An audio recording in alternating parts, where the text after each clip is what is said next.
10 minute တိုင်းနောက်စိုက်ပါမယ်2020 20 minute တိုင်းကိုကျွန်တော်ပုံမှန်ဆိုရင်40မိနစ်လောက်ကြာတယ်ကျွန်တော်4မိနစ်လောက်နဲ့ရမလားစမ်းကြည့်ပါမယ်စရတော့မယ်နော်အချိန်ကုန်ဆိုတော့ကျွန်တော်ကြားပြီးရင်အိမ်မှာဖြစ်ပါတယ်အမှFasha က regional manager တယောက်ဖြစ်တယ်ဘာလို့လုပ်ရလဲဆိုတော့ calculate and display the total sales made by each member of the team နဲ့က member တယောက်ချင်းစီရဲ့ total sales ကိုတွက်ခိုင်းတယ်ပြီးကြရင် display လုပ်ခိုင်းတယ်နောက်ထပ် the whole team ရဲ့ total sales ကိုတွက်ခိုင်းတယ်နောက်ထပ် display လုပ်ခိုင်းတယ်နောက်ထပ်ဘာလဲဆိုတော့ first name ရဲ့ last name ရဲ့ total sales ရဲ့ဘယ်သူတွေလောက်တာလဲ two member of the team with higher sales team နဲ့ကနေမှာအများဆုံးရောင်းထားတဲ့လူ2ယောက်ရဲ့ first name ရဲ့ last name ရဲ့ total sales ရဲ့ကိုကျွန်တော်တို့ display ပြခိုင်းတာပေါ့အခုဘယ်လိုတိုးလဲဆိုတော့နေ့တနား45ပါအဲ့တော့ခုစလိုက်ပြီကျွန်တော်ပထမဆုံးကျွန်တော်တို့လုပ်ရမှာက each member ရဲ့ sales ကိုရှာရမှာဆိုတော့ initialize လုပ်လိုက်မယ်ပြီးရင် for loop နဲ့ဒီ reader ကိုထည့်မယ်item in item step sales each member dot append sum of each member and 3 4 5 6 8ဆိုတော့9ဖြစ်မယ်အဲ့တော့3 9ဖြစ်မယ် okay မှန်လားထုတ်ချင်မယ် brand each member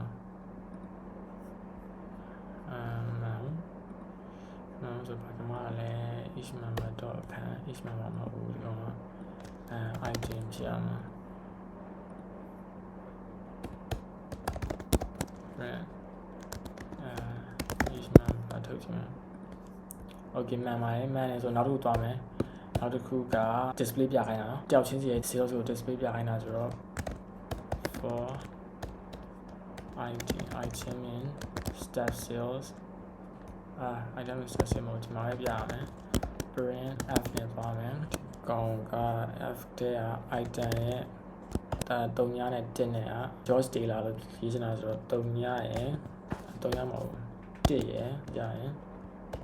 item ရဲ့ကျွန်တော်ပြကြအကုန်လုံးပြန်ရှင်းပြပါမယ်1နေ့ရဲ့ကို make sales of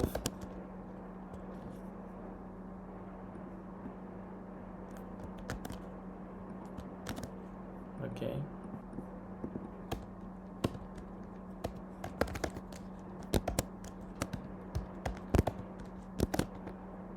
the sales make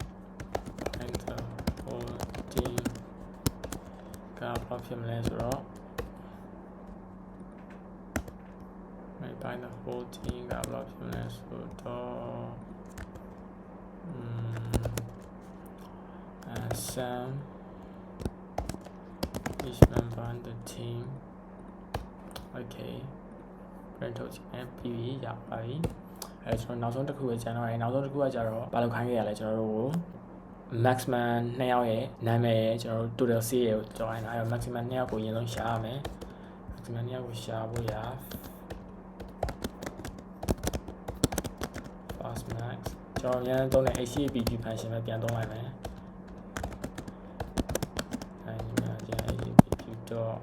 and largest to ဘယ်ထည့်ရှာမှာလဲဆိုတော့ each member ရဲ့ရှာမယ်ပြီးရင် first max and dx index နေမြချင်းက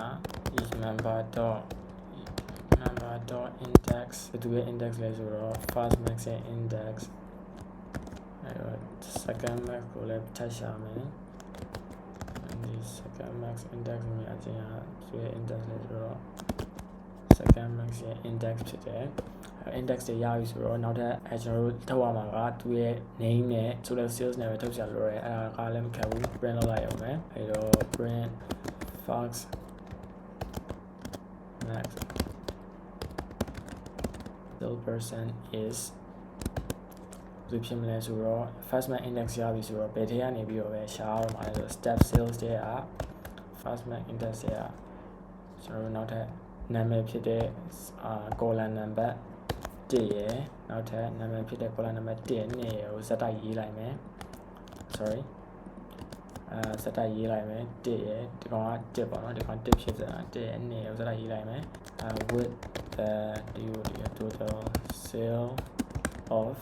with the total sale of ဘယ်လောက်လဲဆိုတော့each member ရဲ့ index first max index ကိုထည့်လိုက်မယ်ဒါပဲเนาะအဲ့တော့ဒီဥစ္စာကြီးကို copy ကူးမယ်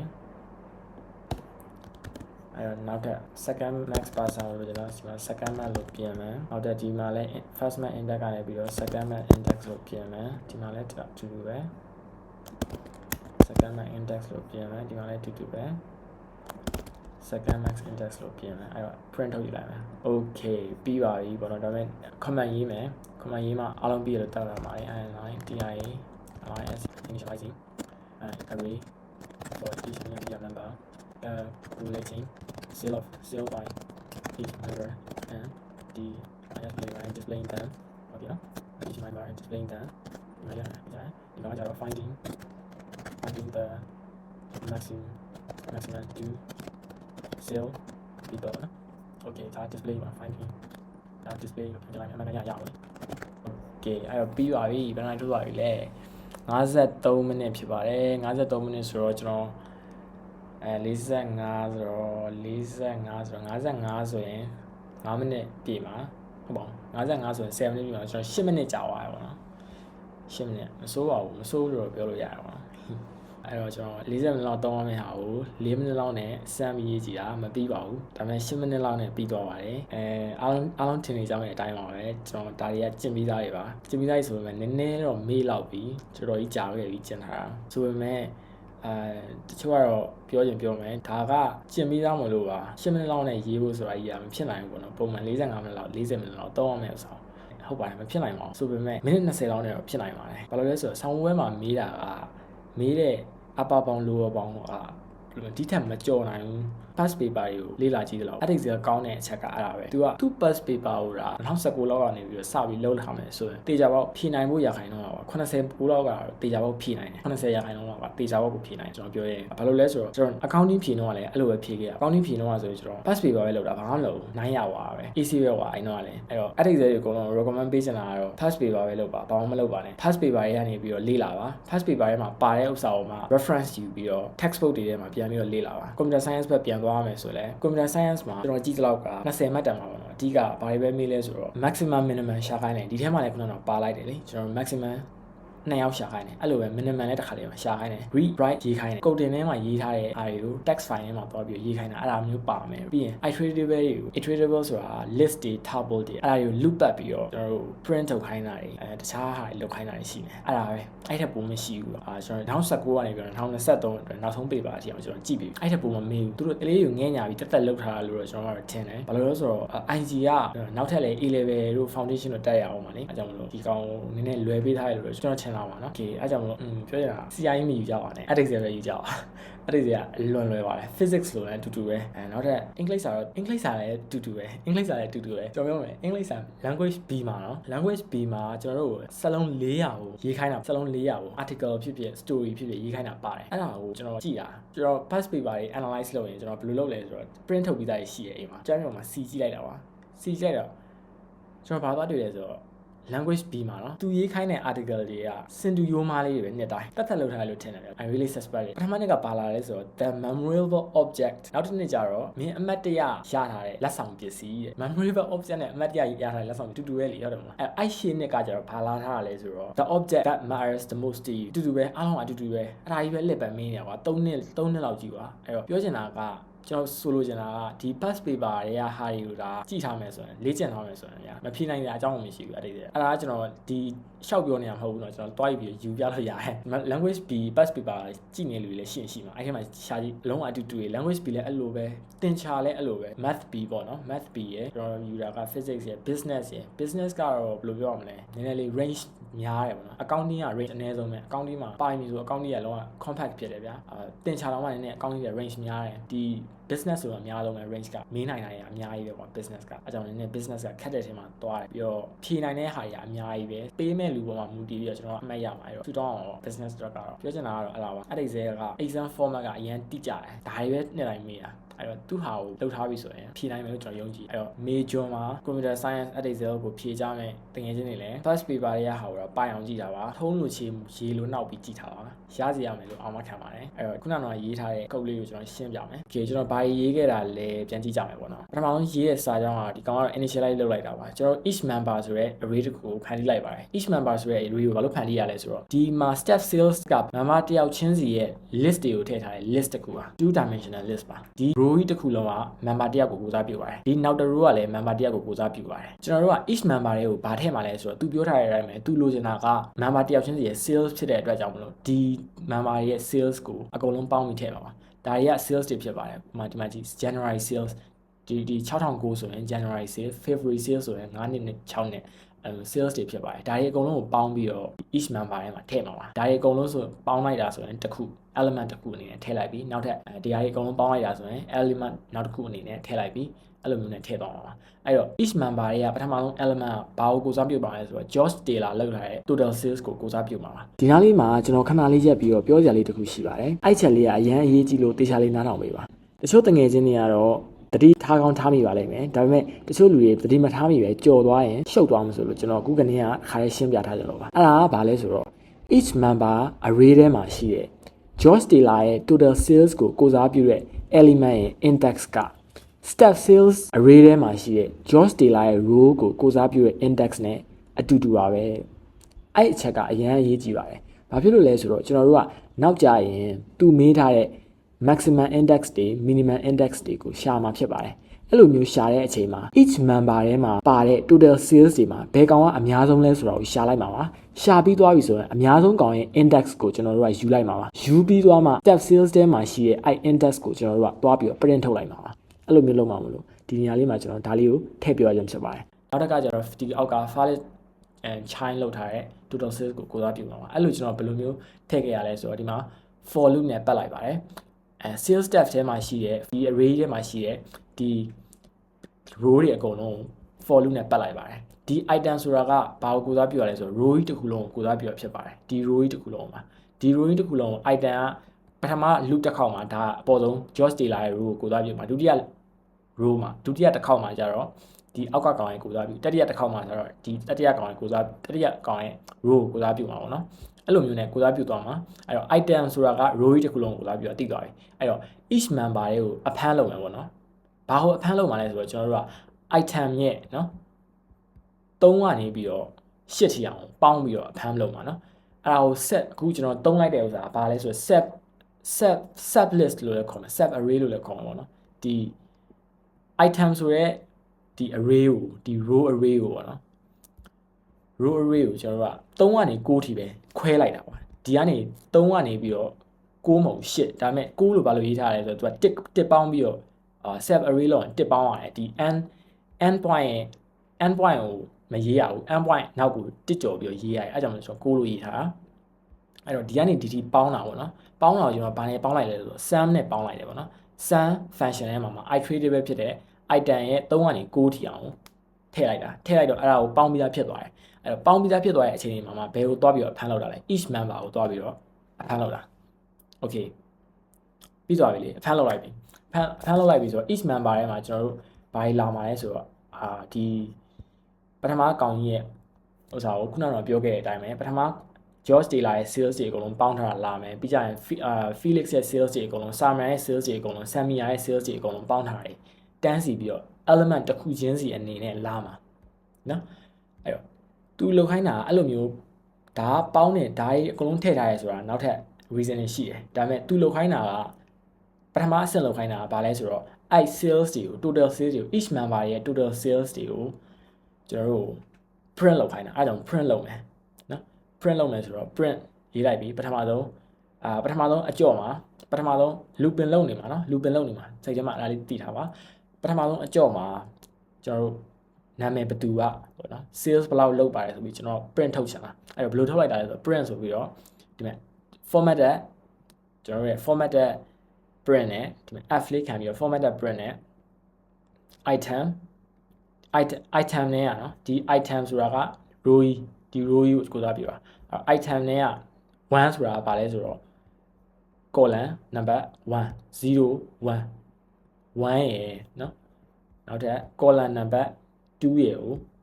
C ရေးอ่ะဒီမှာရေးလိုက်တာတွေကကျွန်တော်အပေါင်းလက္ခဏာလေးထည့်ကြမလို့ space လေးချလိုက်ရုံနဲ့ထွက်တဲ့နေရာမှာလဲ space ချပြီးတော့ထွက်တာဖြစ်ပါတယ် format တဲ့print ရဲ့အားသာချက်ကအားပါပဲကျွန်တော်ပြမယ်ဒီမှာကြည့်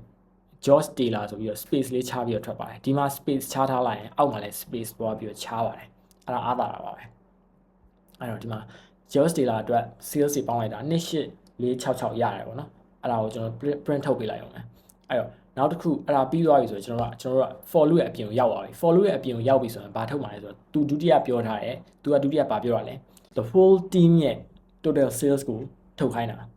အဲ့တော့ကျွန်တော်တို့က each member ရဲ့ total sales ကိုဒီထဲမှာသွားပြီးတော့ element တစ်ခုချင်းစီအနေနဲ့ထည့်ထားတာလေ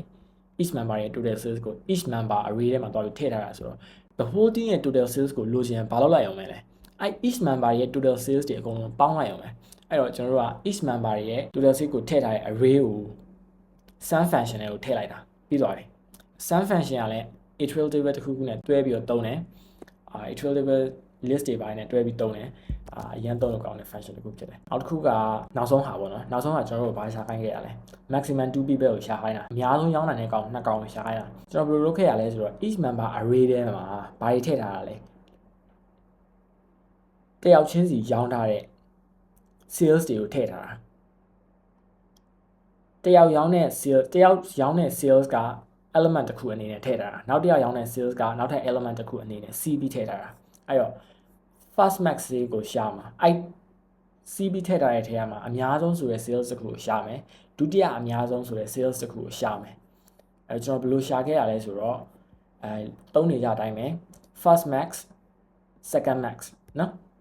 first max second max ဆိုပြီးတော့ comma လေးချပြီးရေးလိုက်တယ်နောက်မှာညီမချင်းချတယ်ညီမချင်းခံတယ်ပြီးရင်ဘာ function သုံးရလဲ HEPQ module တွေက n.enlarger ဆိုတဲ့ function သုံးထားတယ်နော်အဲ့ function ရဲ့ syntax ကဘာလဲဆိုတော့HEPQ.enlarger ပြီးရင်ဂွန်းစာဂွန်းပိတ်ထဲမှာရှေ့မှာနှစ်ခုရှာကြတယ်ဆိုရင် first max ရယ် second max ရယ်ရှာကြတယ်ဆိုဒီမှာ2လာရမယ်3ခုဆိုရင်3လာရမယ်ပေါ့နော်အဲ့လိုပေါ့အဲ့တော့ဒီမှာ2ခံရတယ်ပြီးကြရင်ဘယ် array တွေကရှာမှာလဲဆိုတာကျွန်တော်တို့ကထည့်ပေးရမယ် comma ခံပြီးတော့အဲ့တော့ကျွန်တော်တို့က each member ဆိုတဲ့ array တွေကနေရှာချင်တာမလို့ဒီမှာ each member ဆိုတဲ့ array ကိုထည့်ရတာအဲ့တော့ရသွားပြီနော်အဲ့ရသွားပြီကျွန်တော် print ထုတ်ပြမယ်နော်အဲ့တော့ first max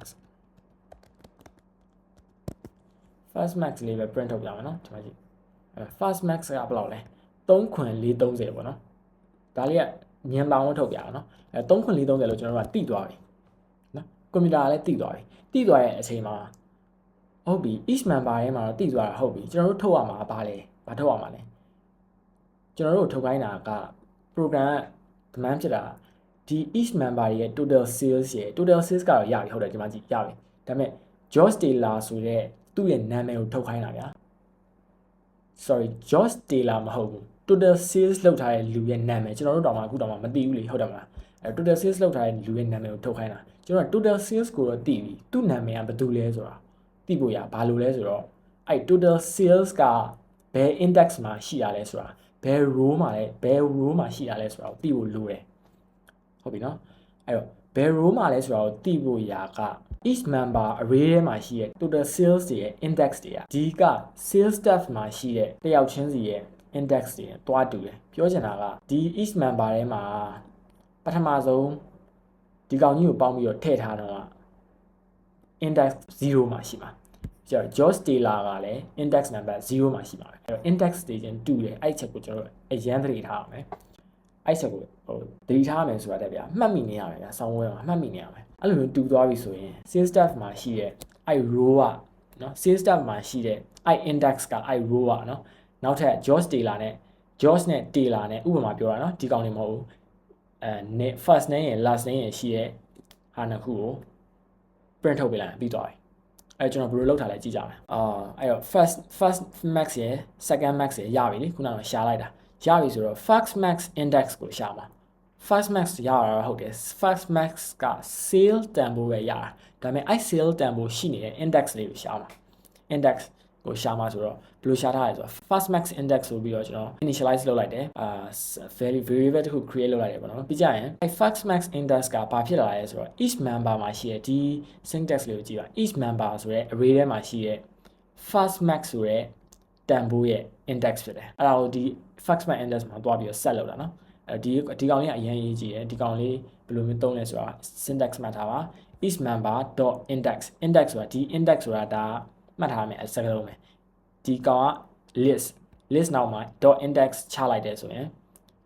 ဒါ function ခေါ်ပြီးသားဖြစ်သွားပြီအဲ့တော့ဘာကိုရှာချင်တာလဲဆိုတော့ fast max ဆိုရဲဒီ each member ဆိုရဲ array တွေက fast max ဆိုရဲ element ရှိရဲ့ index ကိုရှာချင်တာရှာပြီးရင်ကျွန်တော်တို့ fast max index မှာတွားပြီးတော့တန်ဖိုးဆက်လုပ်လိုက်ပါ value ကိုထည့်လိုက်ပါအဲ့လိုမျိုးထည့်ပြီးသွားတယ် fast max index တော့ second max index တော့ရသွားပြီဆိုတော့ပြီးပြီလေပွဲကကျွန်တော်တို့ print ထုတ်ပြလိုက်အောင်မယ် print ထုတ်ပြလိုက်တော့ fast max sales person ကဘာတူဖြစ်လဲဆိုတော့ step sales array တွေကပေါ့နော် step sales array တွေကခုနကတော့ရှာထားတဲ့ fast max index ကဘာကိုတွားပြီးကိုးစားပြရလဲဆိုတော့ဒီ step sales array ရဲ့ဘယ် row လဲဆိုတာကိုတွားပြီးကိုးစားပြတာဘယ် row လဲဆိုတာကိုတွားပြီးကိုးစားပြတာနော်အဲ့တော့ကျွန်တော်တို့မသိဘူးဒါပေမဲ့သူပြောထားတာတော့ဒီမှာ print ထုတ်သိရတော့ Samira ဆိုရဲ Samira bucket ကအများဆုံးနဲ့နော် Samira bucket ကအဲ့တော့ fast max index ဆိုတာကဒီ array ကိုကိုးစားပြတာအဲ့တော့ကျွန်တော်တို့လိုချင်တာကဘာကိုလိုချင်တာလဲဆိုတော့ Samira ရဲ့ bucket ကိုလိုချင်တာအဲ့တော့ဘာလုပ်လဲ Samira ရဲ့ bucket က column 0 index အနေနဲ့ပြောမယ်ဆိုရင် column 1ရဲ့ column 2ရဲ့မှာရှိတာဒီကောင်က0ဒီကောင်ကြီးက0ဒီကောင်က1ဒီကောင်က2အဲ့တော့1နဲ့2နဲ့မှာရှိတာအဲ့တော့ fast max index row မှာရှိတဲ့ column 1ရဲ့ column 2မှာရှိတဲ့ကောင်တွေကို print ထုတ်ပေးလိုက်ပါအဲ့တော့ဒီကောင်နေဒီဟာကြီးတစ်ခုလုံးတရားလေးကြည့်ပါဒီမှာဒီဟာကြီးတစ်ခုလုံးကဘာကိုကိုးစားပြရလဲဆိုတော့ first name ကိုကိုးစားပြပါဒီကောင်တစ်ခုလုံးက last name ကိုကိုးစားပြပါအဲ့တော့ formatted print နဲ့မလို့ဒီတိုင်းထုတ်ရနေတာနော် formatted print အရန်ကောင်းတယ်ဒီမှာဒီspace လေးချလိုက်ရုံနဲ့လုံးဝထွက်တဲ့နေရာမှာလဲ Samira bucket ဆိုပြီးတန်းထွက်လာပါအရင်မှအဲ့တော့ with the total sale off ဆိုပြီးတော့ကျွန်တော်တို့ကခုနကတော့ရှာထားတဲ့3ခွန်40ကိုထည့်ပေးလိုက်အောင်မယ် each member ထဲမှာရှိတဲ့ fast max index ကိုထည့်ပေးလိုက်အောင်မယ်အဲ့တော့ဒီမှာကြီး each member ထဲမှာလဲ fast max index ကိုသုံးထားတာ sales step sales ထဲမှာလဲ fast max index ကိုသုံးထားတာအဲ့တော့ index နဲ့ကူက respective ဖြစ်နေတာကွာ respective ဖြစ်နေတာအဲ့ကြောင့်လို့သုံးလို့ရနေတာဘာလို့လဲဆိုတော့ကျွန်တော်တို့ကရှာခဲ့ကနေကဒီတိုင်းပဲ auto ထည့်သွားတယ်အပေါ်မှာ each member ကိုစပြီးတော့ respective ဘာလို့ဖြစ်တာလဲဆိုတော့ကျွန်တော်တို့ရှာခဲ့တာကိုကကျွန်တော် for loop နဲ့ပုံမှန်အတိုင်းလေးပဲထည့်သွားတာလေဟုတ်တယ်မလား sales step ကို for loop လုပ်ပြီးတော့ကျွန်တော်က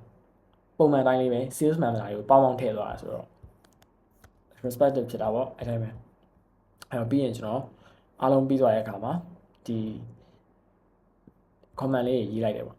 အဲ့ဒါပါပဲ2နာရီလေးခွဲပြီဆိုတော့8ပါတော့မယ်အားလုံးပဲဒီလာမဲ့ကျွန်တော်လာဆောင်ဝဲကိုအမှန်အကောင်းဆုံးနဲ့ဖြေနိုင်ပါစေလို့ဆုတောင်းပေးပါတယ်